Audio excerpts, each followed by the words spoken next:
Welcome to the Holistic Living Podcast, my beautiful friends. You can expect my uncensored, real, and honest thoughts on a wide variety of health topics. If you love to learn on ways to improve your health, your life, your mindset, your emotions, and everything in between in a natural way, you are in the right place, and I am so excited to have you here. Hey everyone, welcome to episode 44 of the Holistic Living Podcast. So I turned 30 yesterday on May 12th, and I thought it would be fun to make an episode and share all of the different health things that I've implemented over the past decade since becoming healthier. And I specifically want to share the things that didn't stick, that I wasn't able to sustain long-term, that was not manageable. So for those of you who don't know, around the age of 20 was when I started to really get into holistic health, because prior to that, I was the most unhealthy person you could ever think of in terms of diet, in terms of mental health, and everything else. So about the past decade, I've really dove headfirst into the holistic lifestyle and have completely, changed up everything that I did in terms of what I ate, what I believed, how I lived, and so on and so forth. And a lot of these holistic practices and things that I've implemented, I've been able to maintain 10 years later, up to the age of 30 so far, and I plan to continue until I die.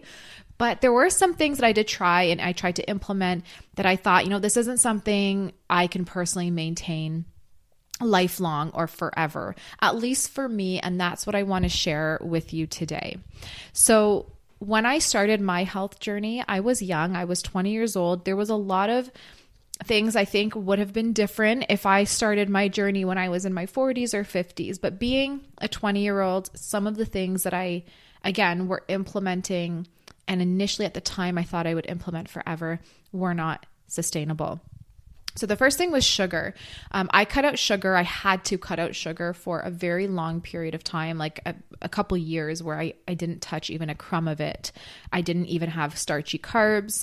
I was pretty much like keto or like super low carb, not because I loved eating that way, but just because I had severe overgrowth, mold toxicity, and things that I had to overcome. And the only way to do that was to put myself on a really rigid diet. And I also had a severe insulin resistance and things that I needed to correct and reverse as well. So I had cut out sugar, and at the time it was so hard, but I thought that the only way for me to continue to be healthy and maintain my holistic lifestyle was to avoid sugar the rest of my life. So that initially was my intention as a 20-year-old going into all of this. A couple of years later, when I felt amazing, my IBS was gone, my thyroid issues were improved, my PCOS was improved, and my psoriasis and eczema and all the things were cleared up, I thought, okay, I'm going to continue to remove sugar. But then I reassessed, and especially after having kids, I realized that, you know what, I'm in my 20s and there's so much amazing food out there that I don't want to feel like I can't have just because I fear sugar. Sugar really messed up my life because I overindulged in it significantly. And so I had this fear that if I were to consume it again, all my health issues would return. So I was like, I'm just never going to have it. So I had to overcome that fear. But one thing that I thought I was going to remove and didn't end up removing forever was sugar. And it really came down to the fact that I'm young and I want to travel and I want to experience amazing food and fun things with my kids. And a part of that is sugar. So what I've done now and what I plan to do for the rest of my life is to restrict it. In my day-to-day life, it doesn't exist. I don't, have candy and sugar and sweets during the week when I'm home, when I'm cooking home-cooked meals, and when I'm baking, I'll use sugar-free, a liquid stevia or a green leaf stevia or a little bit of honey. But aside from that, we're not really having sweets. But I do allow myself when we're out, when it's an occasion, to go and have all the treats and the desserts and enjoy every bite of it, and they're full of sugar. So that was one thing that it took a while to stop having that fear of food, but once I did, and I was like, you know what, I can have this and there can be that moderation, it was such an amazing moment for me. A big thing I struggled with as well was having an eating disorder, and I was always terrified that it was all or nothing. I didn't have the self-control. So if it was in my house, I would eat all of it. I couldn't do portion control. I couldn't have a bit of a bag of chips. I'd have to have the whole thing. I couldn't have a slice of a pie. I'd have to have almost the whole thing. So that big thing for me was if I started to have sugar, I was nervous that there would be no control. But, after avoiding it for so long, I realized that my sweet tooth was really gone. Excuse me. And I was able to just have like a piece of something and feel satisfied and like I don't need more. And obviously I had to work on, the mental side of things and say like, there's no reason, why I need to have an entire cake or an entire pie. A slice will be sufficient, and be satisfied with that. So that was the first thing that I wanted to share. It was definitely something that I thought I would do forever. Definitely didn't. And I'm so glad I chose to still enjoy it here and there, because life is amazing. And at the end of the day, we are all going to die, unfortunately. And regardless whether it's sooner or later, it's going to happen. So there's some, bit of us that needs to give ourselves some wiggle room to really enjoy life. The next thing that I thought I would personally do forever was wear blue light blocking glasses. So this is a different and an interesting topic. So when I started with my health journey, I was getting severe migraines and my eyes were burning from screens, from any blue light at all. I couldn't even go into a grocery store, and it really stemmed from my mold toxicity, which is a very common symptom you get if you have mold. And I couldn't even like sit inside of a building. Like everything hurt my eyes. And so for a while I purchased and invested in some, beautiful pairs of blue light glasses, and I wore them everywhere, all day, every day. And then I thought that this is how I was never going to look at a screen normal again. I'm always just going to have these on. And as the years went by and my vision improved as I cleared, the mold and I wasn't as sensitive anymore to screens and to blue light, I started wearing them less and less. And this is just a convenience thing for me. When you wear blue light glasses, it's not like regular glasses. Like you feel like there is something obstructing your vision somewhat. And I feel like my eyes are having to strain a little bit more when I wear them. And I don't want to have actual vision issues in the future. So for me, I was like, I will wear them if I'm looking at a screen for hours on end and I'm like, okay, my eyes need a break, I'll put them on. But aside from that, I don't just wear them all the time anymore. Most of the time I'm actually looking at my screen without them, and I have like the yellow screensavers or like the dim light on my cell phone and on my laptop. So it's not like this bright blue light. But as far as the glasses go, I know this is a random one, but that was something that I had invested in a bunch of pairs and I still wear here and there, but it's definitely not like it used to be. The third thing is actually saunas. So don't get me wrong, I love a good sauna session and I still do them. When I started again my health journey, I had a lot of detoxifying that I had to do, like a significant amount. And one of the ways that I was doing that was through a sauna, because I just had to help my body expel everything that it could. If I just relied on drainage therapy alone without all the other therapies, it was just going to take too long. And so I was like, I'm going to go in a sauna. I'm going to help get rid of some of this water retention. And it was something that I did almost every day. Now, for me personally, I'm going to put a disclaimer here. I don't own a sauna in my home. I would love to. And I feel like if I did own a sauna in my home, which is my goal for the future, when we have a little bit better finances, if I were to own a sauna, I feel like I obviously would be using it multiple times a week. The reason why I personally stopped using it as much was not because I don't love them, was because I was paying, I was going to the Salt Cave down the street from my house and going almost every day.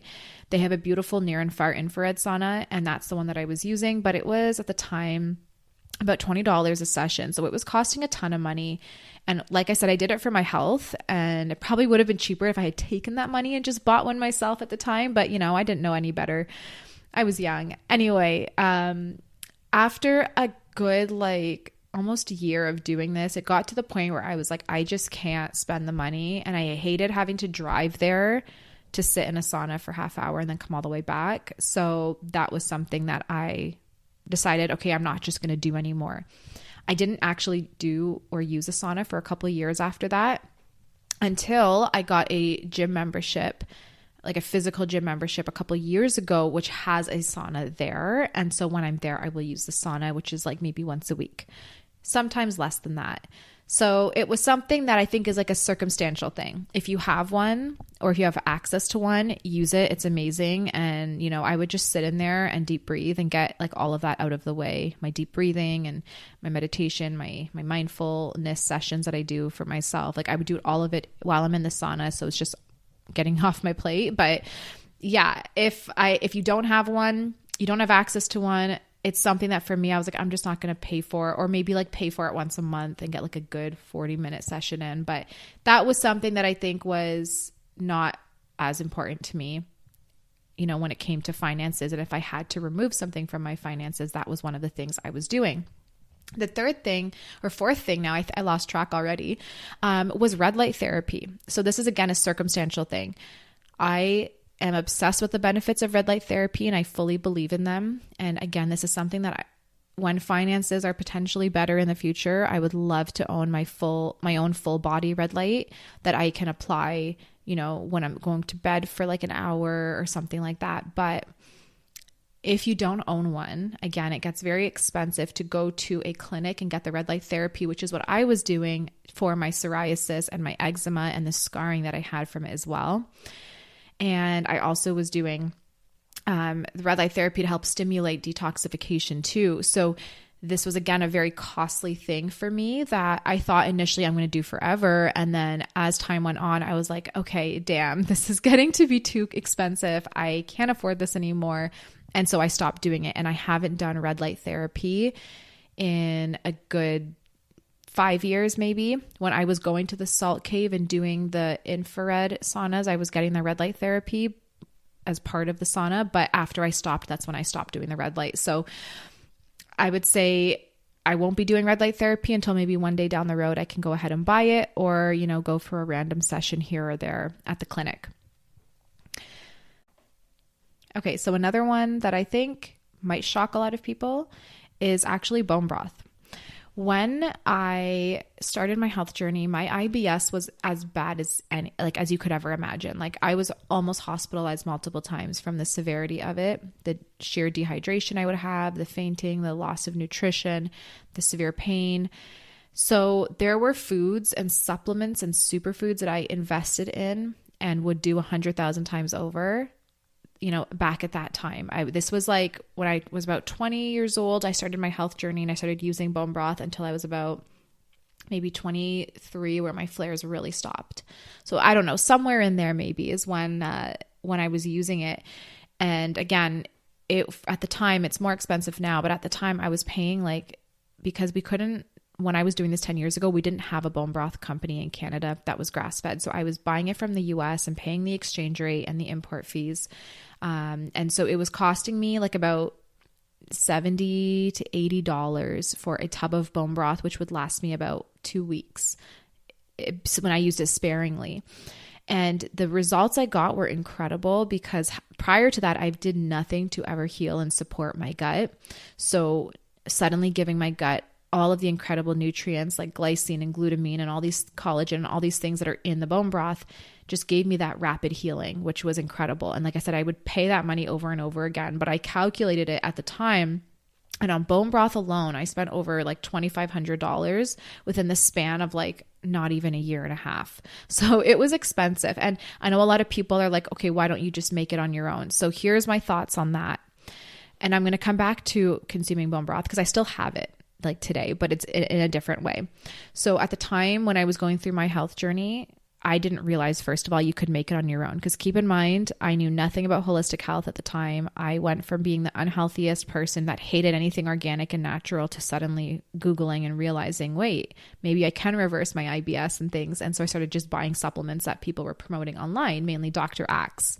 So that's where I was at. I didn't realize okay, I can make this on my own. But the one issue that I had was, as I started to realize I can make it on my own, I couldn't find a crock pot that does not have chemicals and some lead or toxins within the pot part of it. And to simmer something for 24 to 48 hours in a crock pot, to me, I was like, okay, there's so many toxins in that. Whereas the Ancient Nutrition bone broth, they have stated, multiple times that the cooking ware that they're using to produce this bone broth does not have any heavy metals or anything leaching into it.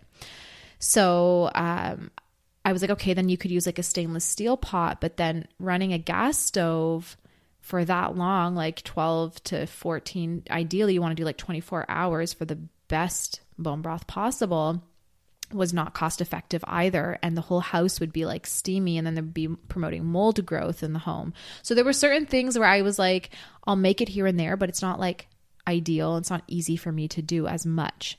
And I still stand behind not wanting to use my crock pot too much. I'll use it here and there, but I don't want to use it a lot, especially when simmering something for that long, again, because of the fact that there will be some toxins leaching in, especially heavy metals.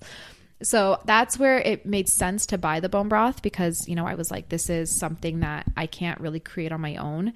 And even when you are making bone broth at home, unless you have like a pressure cooker or a way to speed it up, if you're using a good old, which I don't have, but if you're using like a good old like stovetop or a slow cooker, you need to simmer those bones for a good like minimum of 14 hours or you're not getting much benefit. But ideally you want 24 hours to really break everything down. And that's what Ancient Nutrition does. So for me at the time, I was like, I can't get the same product by making it myself. So anyway, I was buying it for a while and I thought at the time, like, I'm going to be on a bone broth supplement the rest of my life. Like that was something in my mind where I was like, I can never stop. Like I have to continue it because I don't want my IBS to come back and I'm terrified of forming leaky gut again. And so for a few years, I would say the good first like 4 or 5 years of my health journey, I was buying it every single month, like a tub or two. And it was a lot of money. Like I spent an insane amount of money on my health. After that, when my health was really, really good, it just got to a point where like I had another kid and my husband was laid off from his job and it was just getting to the point where I was like, we can't sustain this amount of money. Again, we were like, where can we cut? And for me, it was like, okay, we don't need to go to the sauna at the salt cave. We don't need the red light therapy. Maybe I can stop buying as much bone broth. And that was something that I cut out thinking this was temporary, but actually now where I'm at, I don't ever buy a bone broth supplement for me to just have daily. What I do is I buy bone broth, like a powder, and I will add it to things that I'm cooking for the family for flavor and also, of course, for nutritional benefits, but I'm not like sitting and drinking cups and cups and cups of it. So I buy either the Ancient Nutrition or the Organica bone broth powder, and I'll add it to my rice and to soups and things like that. And that's how I'll get our bone broth in. Otherwise, I will get the liquid bone broth like maybe once every 2 months, like the Bonafide Provisions or something, and I'll just drink a bag of it just to give my gut a little boost. But I'm not like heavily relying on bone broth as a part of like my gut healing regime. What I do use quite frequently is gelatin. It is much more affordable. It does coat the gut beautifully and it doesn't have a flavor. So like no one in my house likes the taste of bone broth straight up. I season it with like lemongrass and stuff, so I make it taste nice, but just straight up, it's not great. I like gelatin because you can add it to anything and you won't know it's there, especially herbal teas. So for me, I just add it to my herbal tea daily, just 1 scoop, and it's so affordable to do it that way. So that was one I thought might be surprising. Another thing I thought, I would be doing quite frequently was dry brushing. This was something I started because I read a post, I think it was maybe Dr. Axe or another like health blog, again, like a decade ago. And they were talking about the benefits of dry brushing and, the lymphatic stimulation and all this stuff. And so I was like, woohoo, bought my brush, did it for years. I got sick of it. That's the only reason why I stopped. I thought it was great. Like it helped so much with like keeping the skin soft and again, getting that blood flow and things like that. But I just genuinely stopped doing it as frequently because I was bored and I was tired of like having a mile long list of things to do every day for my health. And I got burnout. So dry brushing was something I was like, I can take that out of my routine. It's not going to make a massive difference. And now I do dry brushing, but it's honestly like once a month. And the purpose of it for me, because my lymphatic system is moving great. I exercise a lot. Like I get my lymph moving in different ways. So for me, the reason why I do dry brushing like once a month is not for the lymphatic system, but it is it's TMI, but for ingrown hairs. I never shave. I always like epilate or sugar to remove hair. And so like the hair, just by doing that, naturally will get like extra ingrowns on the legs and things like that. So I use a dry brush to just keep removing those skin layers so that I can prevent or at least minimize ingrowns. So TMI, but side note, that's why I do it. But I essentially stopped dry brushing because it was just getting to be a lot. Like the list of things I do every day for my health was insane. And I'm like, okay, I can dial it back. Dry brushing doesn't have to be like a thing I do every single day. The other thing I stopped doing, and I probably won't do anymore, is activated charcoal brushing. I used to brush my teeth with this at the time. Again, all the holistic moms, I actually got this idea, again, coming from a person who knew nothing about holistic health, who hated anything. If someone's like, oh, this is organic, I would like roll my eyes at them, like just completely full on into the medical system, and then switched it literally overnight to the health side. So I saw this video from Mama Natural, I think it was, like a long time ago. And she was like, brush your teeth with charcoal. It's going to whiten them. And at the time I was using like those Crest whitening strips, which would kill my gums. I didn't know that they were horrible for you and for your teeth at the time. So I was using them like crazy. And now my teeth are so much weaker because of it. But anyway, that's a different story. I was using those for a long time to keep my teeth nice and white because I wanted that bright white smile. And after I saw this charcoal tip, I was like, oh, I'm going to try it. And it worked. Like my teeth definitely got brighter. So I was like, this is what I'm going to do all the time. And every single day I would brush my teeth with the charcoal. And while I still think it's a good idea, I did learn down the road, like years later, from my cousin married a holistic dentist. And I learned at the time that, my cousin didn't marry. It was a distant cousin. And I don't know if they married a holistic dentist or they dated a holistic dentist maybe. This was my cousin in the US. We don't talk too often, but I remember just like having a conversation with her a little while, like a few years back. And she mentioned something about a holistic dentist. Anyway, she was just saying that, long story short on this rant, that the dentist was saying that it actually is abrasive. And like, if you do it too much, you're actually going to be, damaging the teeth long term. And I was doing it every day. So I panicked and then I went cold turkey and stopped. It's probably okay to do it, here and there. It's like if you brush very gently or swish with it as like a nice brightener. But for me, I just kind of was like, stop, panic. And I haven't done it in years. And now what I use if I'm going to try to brighten my teeth is I'll just oil pull with some essential oil, like not even every day, but that's another thing I stopped doing every day. I do it like once a week just because, again, for time. But that was, the charcoal was something that I used to do. And I would tell like my followers like, oh, you should try it. And it was something that it worked for me at the time, but then I panicked and I was like, okay, I'm not going to do it anymore. And like I said, now I just oil pull, but even oil pulling was something I used to do every day, but it takes like 15 minutes.